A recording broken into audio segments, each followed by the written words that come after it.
Back now to the coronavirus. Most people in our state plan to stay close to home this Thanksgiving to help limit the spread of COVID-19. But even though travel will be down significantly this week compared to this week last year, millions of Americans still plan to hit the road or take a flight to see their loved ones despite the warnings from the CDC.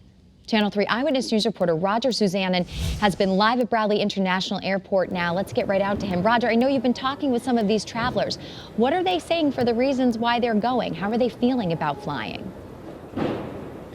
Yeah, good morning, Nicole. Many of these travelers admit they are feeling very anxious this morning. They say they were torn over this decision, but in the end, they decided to risk going against the advice of the CDC to fly to their Thanksgiving destination.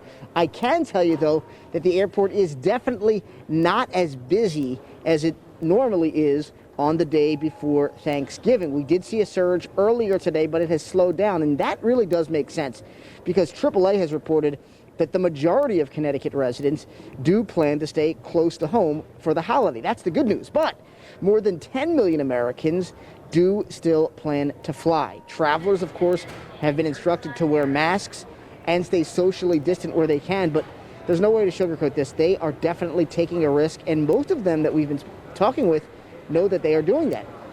Everyone, though, of course, has to make their own decisions, and sometimes their choices aren't black or white. We spoke to a woman named Crystal Tate-Bernal, who hasn't seen her family in Jamaica in 4 years, and part of the reason she's willing to take the risk is she plans to stay for an extended period of time with her son in a country with a lower infection rate than we have here in the U.S.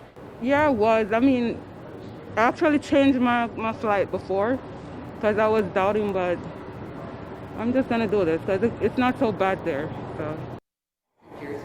We can tell you, if you see the TSA employees here, you see they're wearing face shields for your protection. Also, barriers have been put up, plexiglass barriers. If you do plan to travel today, make sure to follow all of the safety precautions. Reporting live at Bradley International Airport, I'm Roger Suzanen, Channel 3 Eyewitness News.